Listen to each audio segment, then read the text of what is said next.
The forest was still. A silence unlike anything I had ever known hung over the trees, broken only by the faint rustle of leaves in the wind. It was the kind of silence that presses on your chest, suffocating in its weight, the kind that lingers long after the storm has passed, as if the world itself is holding its breath. I had heard the cries earlier, the sharp, desperate sounds of a young gorilla, its calls echoing through the dense canopy like a plea for help. I had known immediately what had happened. Poachers.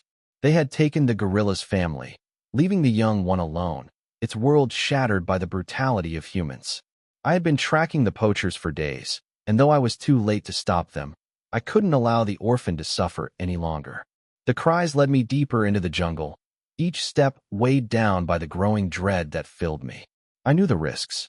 I had seen the violence, the destruction, but I couldn't let this one slip through my fingers. The jungle had already taken too much, and I would be damned if it took this innocent life too.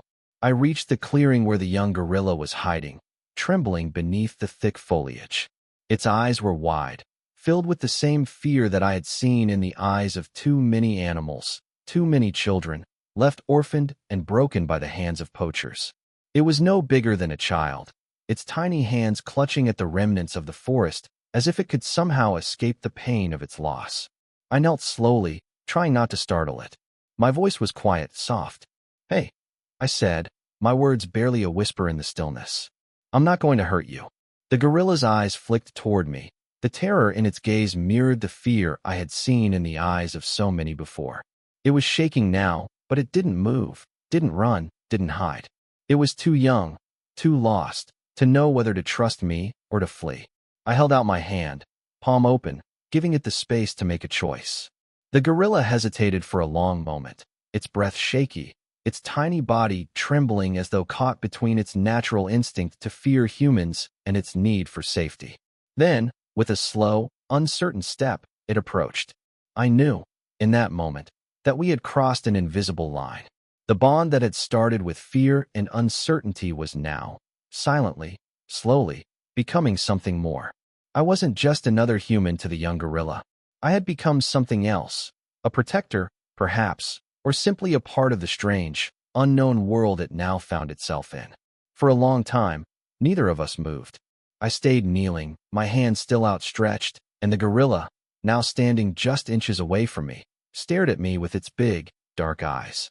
In that gaze, I could see something fragile but full of hope, a shared grief, an understanding of what it meant to lose everything. And in that moment, I made a vow. I would protect it, as I had tried to protect so many others. I would teach it how to survive in this jungle, how to find safety where there was none, how to trust, even in the darkest of times. I wasn't sure how long it would take, or if the gorilla would ever fully trust me, but I knew that we had already begun to form a bond, silent, unspoken, but there, a bond forged in loss, in survival, and in the shared understanding that no one should ever face the world alone. The sun was setting behind the mountains, casting a golden hue across the dense jungle as I sat beside the young gorilla, its tiny form curled next to me. I hadn't expected the night to come so quickly, but the jungle had its own rhythm, its own pulse.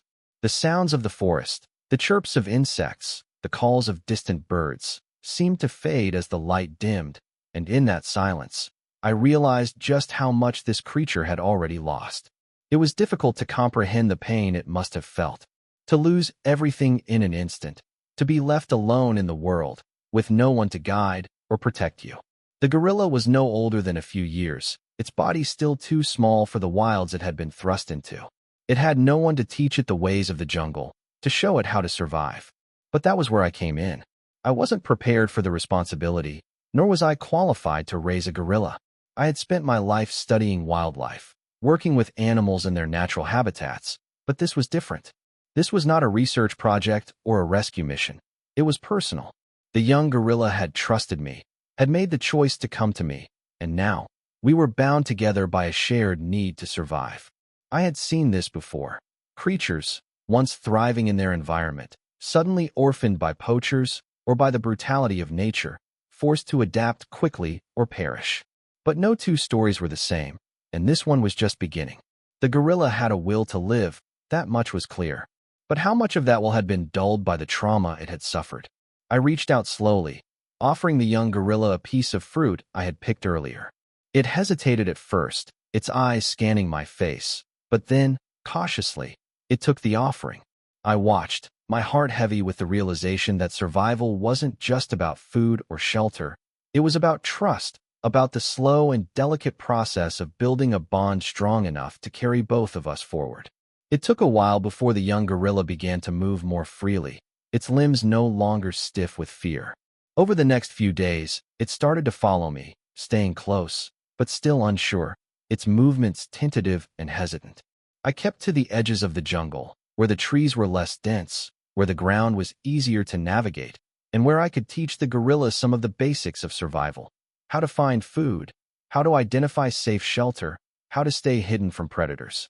The bond between us was still fragile, like a thread stretched too thin. The gorilla would follow me, but only at a distance, always ready to retreat if it felt threatened or uncertain. I couldn't blame it. It had no reason to trust humans, no reason to believe that I wouldn't turn on it at the first sign of trouble. And yet, it had chosen to stay, chosen to trust me enough to allow me to help. I spent the next several days moving cautiously through the jungle, testing the young gorilla's limits. I knew that this was just the beginning. The true test would come when we faced real danger, when we had to survive, together, with no choice but to rely on each other. It was on the fourth day, as we moved deeper into the jungle, that I began to notice the signs of something more dangerous on the horizon. The sound of rustling leaves in the distance, the sudden stillness of the jungle. These were the subtle signs that something was watching us. I could feel the weight of it on my chest, the primal instinct that had kept me alive in this wild place for years. The jungle wasn't a safe place for a young gorilla, not without its mother, not without the protection of its kind. And I had no illusions. As much as I wanted to protect it, I was just a human, an outsider to this world of predators and prey. The young gorilla stopped beside me, its small chest rising and falling with shallow breaths. Its eyes scanned the trees, its instincts kicking in as it sensed the change in the air. I turned to it, placing a hand on its shoulder, a gesture of reassurance. But deep down, I knew that the true test was just beginning. The jungle was never kind to those who didn't belong, and survival, as always, was uncertain. The next few days felt like a whirlwind, the tension in the air growing thicker with each passing hour. The young gorilla, though still tentative, had begun to adjust to the rhythm of the jungle. It had learned to forage for food, to climb the low branches of the trees, and even to take short naps in the shade of the towering ferns. Each small victory felt like a win, yet I couldn't shake the feeling that something was coming. The jungle had a way of whispering its secrets, and those whispers were now louder than ever. The young gorilla no longer hesitated to follow me, its eyes sharp, its body more agile than it had been just days before. It was a fighter, in its own quiet way, determined to survive.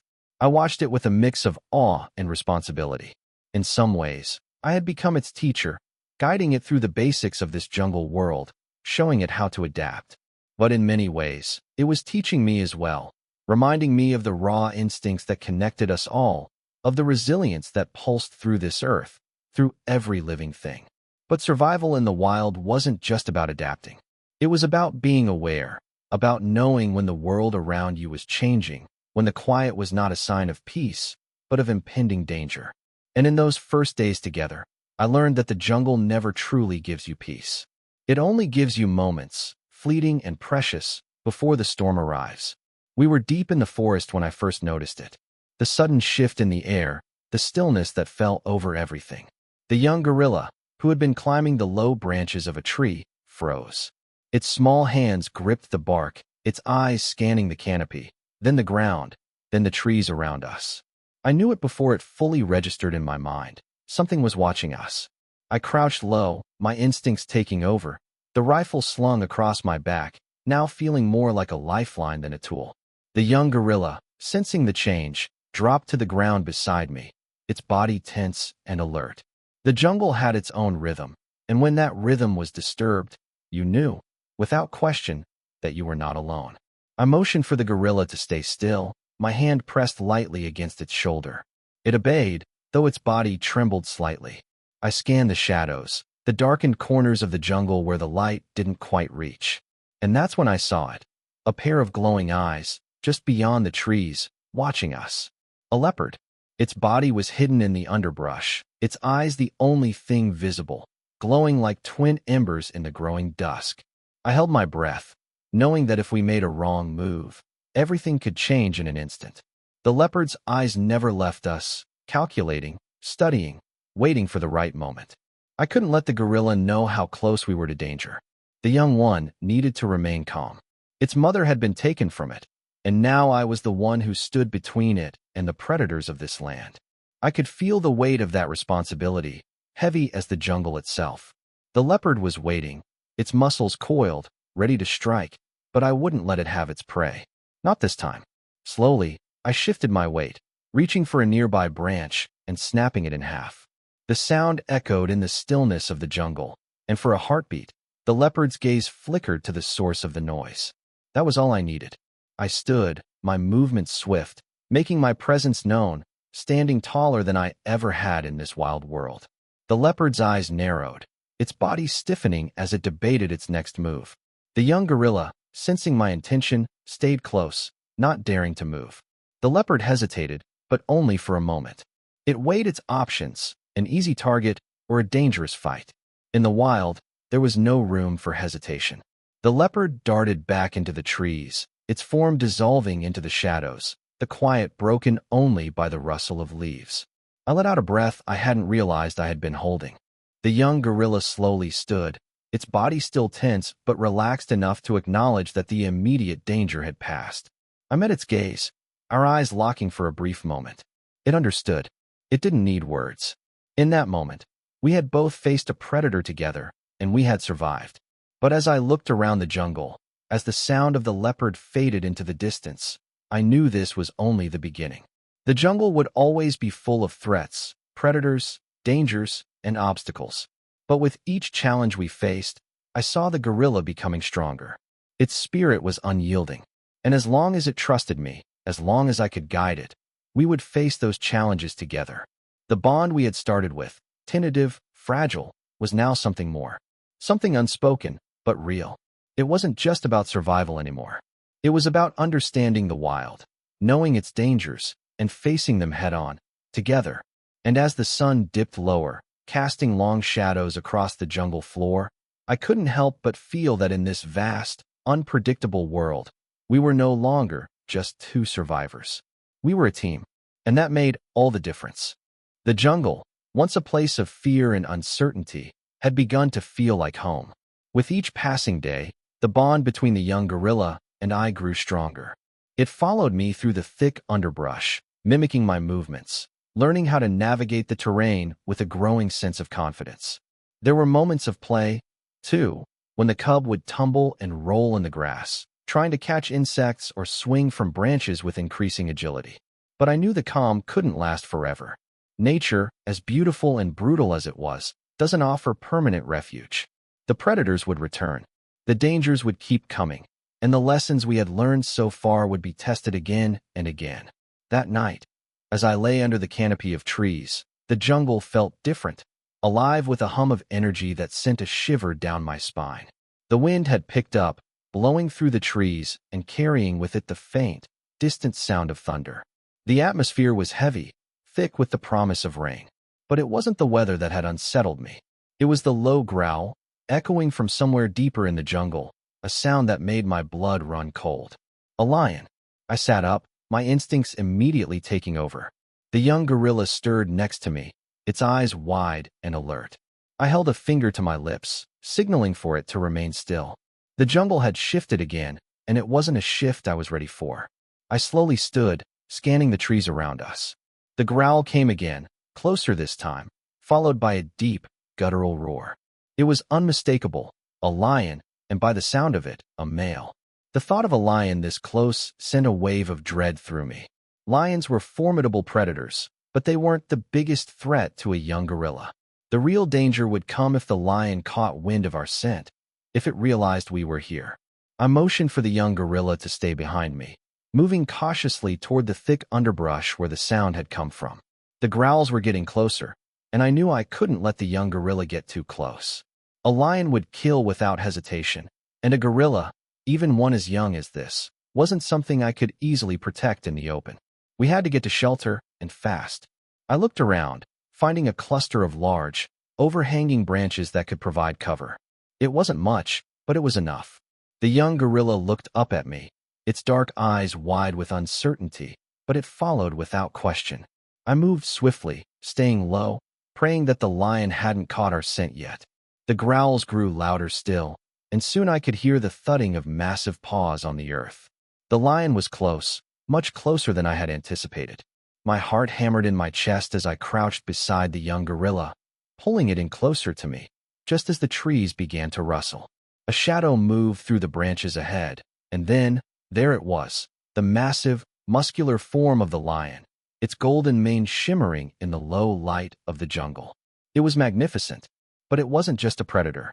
It was a king of this land, and I knew in that moment that my presence here, my attempts to protect the young gorilla, had been nothing more than an intrusion on the natural order. The lion was a force of nature, untamed, unyielding. It wasn't personal. It wasn't about me or the gorilla. It was about survival. I could feel the young gorilla trembling beside me, its small body rigid with fear. I held it close, praying it wouldn't make a sound, praying the lion wouldn't hear us.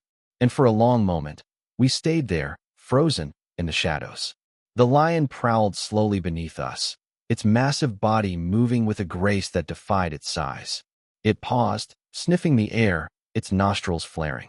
I held my breath, my pulse loud in my ears. The lion was just below us now, its dark eyes scanning the area, seeking out the slightest movement. Time seemed to stretch on forever.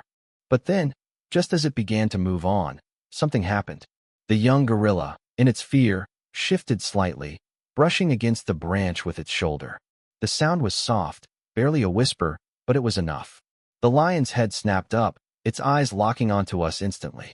A deep, menacing growl escaped its throat as it leapt toward us, its powerful paws smashing through the undergrowth.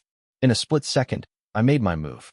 I shoved the young gorilla toward the safety of the trees, urging it to run. "Go," I whispered urgently, my voice sharp. The gorilla didn't hesitate. It darted off, its small body moving quickly between the branches, the jungle swallowing it whole. I turned back just in time to face the lion, which was now mere feet away, its eyes narrowed, its growl reverberating through the trees. I raised my rifle, aiming at its massive form. The lion's gaze flickered briefly to the barrel, and for a moment, I saw recognition in its eyes, a challenge, a warning, a promise that it would not back down. The tension between us was palpable. The jungle had drawn a line, man versus beast, and we were standing on it. I took a step back, raising the rifle higher, ready to fire if the lion charged. But then, something shifted in its gaze. The lion paused, its posture slowly relaxing, as if weighing its options. It had no interest in a fight that it couldn't win. With one last, defiant growl, it turned away, disappearing into the shadows from where it had come. I lowered my rifle, my heart still racing. The jungle was silent again, but I knew this was only temporary. The lion had made its choice, and so had I. I couldn't protect the young gorilla forever, but as I watched it disappear into the trees, safe for now, I knew that for all its fear, it had already learned something important. That in this jungle, survival wasn't just about strength. It was about knowing when to fight, when to run, and when to trust the jungle to carry you through. The encounter with the lion had left me shaken, but not defeated. The young gorilla, though it had fled into the safety of the trees, had learned a valuable lesson. Survival in the jungle wasn't just about strength. It was about understanding the rhythm of life, knowing when to retreat and when to stand firm. But there was no time to dwell on the past. As much as I wanted to believe that we were safe, I knew better. The jungle was an unforgiving place, and even the smallest misstep could lead to disaster. We had survived the lion, but there were other dangers lurking, other predators waiting for an opportunity to strike. That night, as the jungle settled into its usual nocturnal rhythm, I heard it again. The low growl that had haunted me earlier, this time softer, more distant, but unmistakably there. My instincts flared immediately. I stood up, my hand on the rifle, eyes scanning the shadows of the trees. The growl came again, this time followed by the unmistakable sound of padded feet moving silently through the underbrush. A predator. And this time, it wasn't a lion. I motioned for the young gorilla to stay still, my voice barely above a whisper. It had grown accustomed to my movements, trusting me to guide it through the jungle, but I could feel the fear in its small body as it huddled next to me.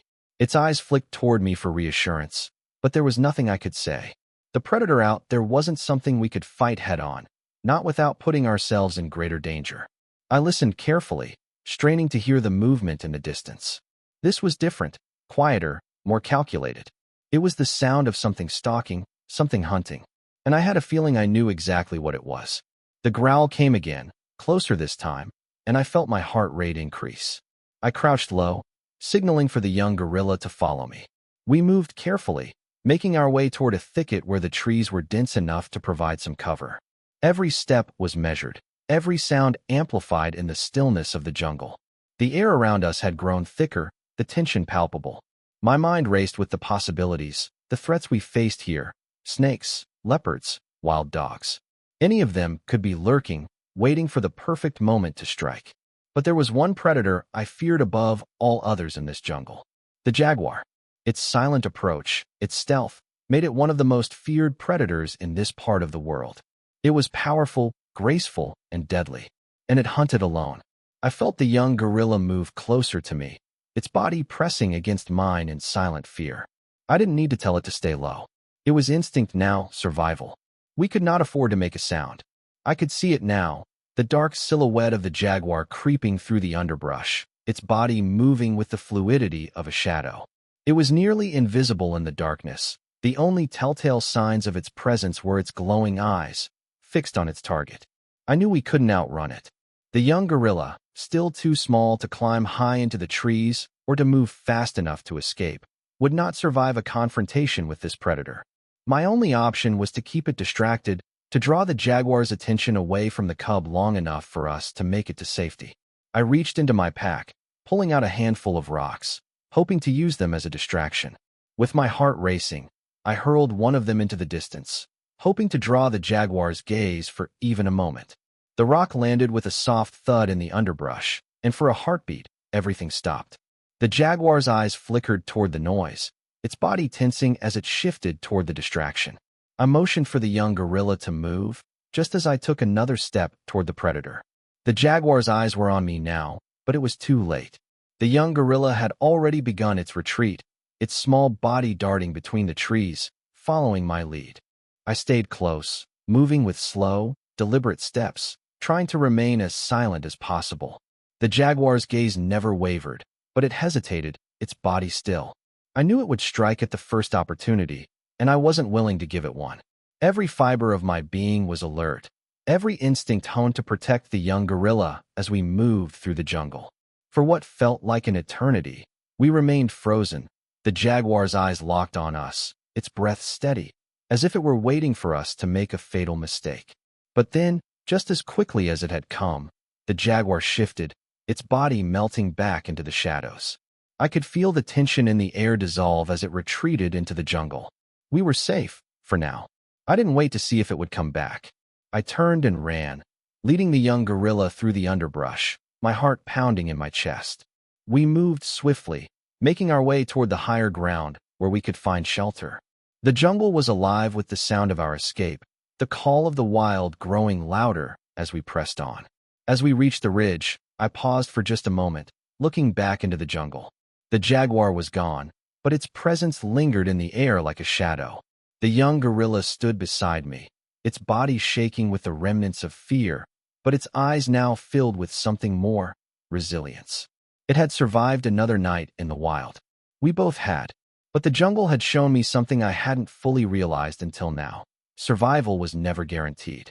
It was a battle fought every day, and we would have to fight it together. The night that followed our narrow escape from the jaguar was one of restless silence. The jungle, always alive with sound, seemed to hold its breath, the air thick with tension. The rain had stopped, leaving the ground slick and damp, but I didn't dare settle in one place for long. The young gorilla stayed close to me, its small body trembling in the shadows. It had been through so much in such a short amount of time, and I could feel its trust in me shifting, growing stronger, even as the fear still gripped it. We moved to higher ground, where I knew the trees were thicker and the canopy more protective. The lions and jaguars' territories lay farther out, beyond the ridges where the jungle grew denser, the animals more territorial. But even here, in the relative safety of the trees, danger was never far. The jungle didn't rest, neither could we. I set up a small shelter as best I could, using the large leaves of the trees to shield us from the still saturated earth. I placed some fruit and nuts I had gathered earlier near the young gorilla, hoping it would eat and gain strength. But the small creature barely touched the food, its eyes darting nervously every time a leaf rustled in the wind. I stayed still, my senses alert. I could feel the weight of the jungle pressing in around me, its sounds vibrating through the air, from the chirping of insects to the distant call of birds. There was life everywhere, but in this moment, it all felt distant, muted. My focus remained entirely on the young gorilla, the bond we had forged in survival continuing to deepen. It wasn't just about keeping it alive anymore. It wasn't about teaching it to forage or climb or navigate the jungle's dangers. It was about protecting it from the unseen threats, the predators that stalked the shadows. I wasn't just its caretaker. I was its guardian, its only hope in a world that had already taken too much from it. And the weight of that responsibility weighed heavily on my chest. It took hours before the young gorilla finally moved to the food, its small fingers gingerly picking at the fruit I had laid out. I watched it with a quiet sense of relief. It was taking a step, a small one, but it was progress. As it ate, I began to relax, the tension in my body easing just slightly. We weren't out of the woods yet, literally or figuratively, but we had survived another day. And that was enough for now. As the night deepened, the jungle's sounds grew fainter, the rhythm of the forest shifting into a lull. The young gorilla curled up beneath the shelter, its small body nestled against my side. For a long time, neither of us moved. The bond between us had shifted again. It wasn't just about survival anymore. It was about trust, about knowing that we weren't alone in this wild, unpredictable world. I lay there, the young gorilla's quiet breath steady against my own, and I realized something important, something I hadn't fully understood until now. The wild wasn't just a place of danger and fear. It was a place of connection, of mutual understanding. Survival was never just about fending off predators. It was about finding your place in the cycle, learning how to coexist with the land, the creatures, and the other forces that shaped this world. The young gorilla had already learned so much. It had learned how to fight for survival, how to stay calm in the face of danger, how to trust, slowly but surely. And in doing so, it had begun to teach me as well. It had shown me what it meant to truly survive, not just in the physical sense, but in the emotional one. To survive in the jungle, you had to learn to trust. You had to learn to let go of fear and embrace the unknown. As the jungle settled around us, I closed my eyes, listening to the sounds of the night. The danger would return. I knew that. But for tonight, I allowed myself to rest, knowing that the young gorilla was safe, that we had found a fragile, yet growing, bond between us. Tomorrow would bring new challenges, new threats, new lessons. But for now, in the stillness of the jungle, we were safe. And that was enough. The days that followed were filled with the steady rhythm of the jungle, the rising sun, the rustle of leaves, the distant calls of wildlife. The young gorilla had begun to show signs of growing more accustomed to the land. It no longer hesitated when I moved. It followed me without fear, its small form learning to navigate the terrain with increasing confidence. But there was something else I noticed, something that I hadn't seen in the beginning. A shift, not just in the young gorilla, but in myself as well. The days of fear, of uncertainty, were slipping away, replaced by an understanding of the land that I had never fully grasped before. I had spent so many years as a protector of nature, studying its patterns, its rhythms. But now it was different. The jungle wasn't just a place I watched from afar. It was part of me, and I was part of it. The young gorilla, too, was becoming part of the jungle's rhythm. It had learned the ways of survival, the patterns of the predators, the safety of the trees, the quiet moments when the world held its breath before the storm. It had learned to trust the forest as much as it trusted me. The connection between us was no longer just about survival. It had become about something deeper, a partnership forged in the fires of hardship, a shared understanding of what it meant to live in a place where life and death were intertwined, where every moment was a dance of survival. One afternoon, after I had gathered some food and set up a small shelter, I noticed the young gorilla moving toward the edge of the clearing, its eyes focused on something in the distance. I followed its gaze, my heart tightening when I saw what it was looking at: a small troop of gorillas, their bodies moving gracefully through the trees. They were the first others we had seen since the poaching had taken the young gorilla's family. I didn't move, watching as the young gorilla's eyes widened. There was something in its gaze that I hadn't seen before: recognition. Hope. The young gorilla took a step forward, but stopped short, glancing back at me. I could see the hesitation in its eyes. It wasn't sure. It had been alone for so long that it had forgotten what it was like to belong to a family, to be part of a community. I knelt down beside it, my voice soft. "It's okay. They're your family," I said. "They're here for you." The young gorilla looked up at me, its expression conflicted. There was fear there, but there was something else too: curiosity. It took a cautious step forward, then another, until it was moving toward the troop. I watched, my chest tight with both hope and fear. Would it return to them? Would it feel the pull of family, of kinship? And then, without warning, the young gorilla broke into a run, charging toward the group with a joyful noise that filled the air. The troop turned, and for the first time, I saw the young gorilla's face light up with a grin, its eyes sparkling with the recognition of home, of family. It was no longer just a survivor. It was a part of something bigger than itself. I stood there, watching from the edge of the clearing, my heart swelling with emotion. I had been a part of the young gorilla's journey, but now, I realized, it had reached its next chapter. It was no longer the scared, broken creature I had found in the jungle. It had found its place in the world. The jungle had claimed it back, just as it had claimed me. We were all connected by this land, by its stories, its struggles, and its triumphs. The troop accepted the young gorilla without question. They embraced it, bringing it into the fold of their family. I stayed hidden, watching the reunion from the shadows.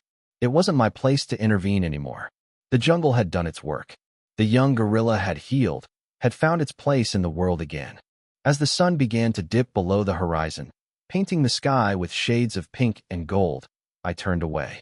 The journey had come full circle. The young gorilla had found its home. And I had found mine, too, not in the physical world of the jungle, but in the deeper understanding of the connection we all share with the earth. The land would continue to move, to shift, to breathe, and so would I. The jungle would remember the young gorilla. It would remember us both. And as I walked away, leaving the troop to its peace, I knew that the story of survival, of love, and of trust was not just a tale to be told. It was a legacy, one that would echo through the trees, the wind, and the very heart of the jungle for generations to come. The jungle was quiet once more, its heartbeat steady, its rhythm undisturbed. The young gorilla, now fully embraced by its troop, had found its place in the vast, untamed world. It was no longer an orphan, no longer lost and alone. It had become part of the jungle's legacy, part of the stories whispered by the wind through the leaves, part of the ever-turning wheel of life and death that governed this land. As for me, my role in the story had ended. The time had come for me to leave the jungle, to return to the world I had known before. It wasn't an easy decision. The jungle had changed me in ways I couldn't quite put into words. It had taught me things about survival, about trust, and about the bond between humans and the creatures we share this earth with. But more than that, it had reminded me of the fragility of life, the delicate balance that exists between us all. I stood at the edge of the jungle, looking back one last time at the place that had shaped me, at the family I had helped heal. The young gorilla, its body now strong and confident, was climbing the trees with its troop, its calls echoing through the branches like music to my ears. The lioness, too, had gone on with her life, raising her own cubs, teaching them the ways of the wild. The jungle had its own way of moving forward, its own rhythm that never faltered. The predator and the prey, the survivors and the fallen, all moved together in a dance that had been going on for centuries. And I had been a part of that dance, however briefly. I had helped one creature find its way home, and in doing so, had found my own place in this wild, untamed world. The air was thick with the scent of damp earth and rain-soaked leaves as I made my way back through the jungle, the sounds of the animals fading into the distance. The jungle had always been full of life, full of stories waiting to be told. And though I was leaving, I knew the stories would continue. The jungle would keep its secrets, its struggles, and its triumphs, just as it always had. I stopped for a moment, feeling the pulse of the earth beneath my feet, the steady rhythm of the jungle echoing in my chest. There was no need for words, no need for explanations. The jungle understood, and so did I. We were connected, part of the same story, the same cycle of life, of love, of survival. The sun had set, the sky now darkened with the promise of a new day. The jungle, though silent, was alive with the potential of the future. I smiled softly, knowing that the young gorilla, the lioness, and the land itself would carry on. They would survive, they would thrive, and they would continue to write their own stories in their own way. As I walked away from the jungle, the sounds of the wild faded into the distance, replaced by the soft hum of the world beyond. But deep within me, the echoes of the jungle remained, a reminder of the wild, of the creatures that called it home, and of the lessons I had learned along the way. And though I was leaving the jungle behind, I knew it would never truly leave me. The jungle had shaped me, and in return, I had left a small mark on its world, a reminder that even in the darkest of times, there is always hope, always a chance for survival, and always the possibility of a new beginning.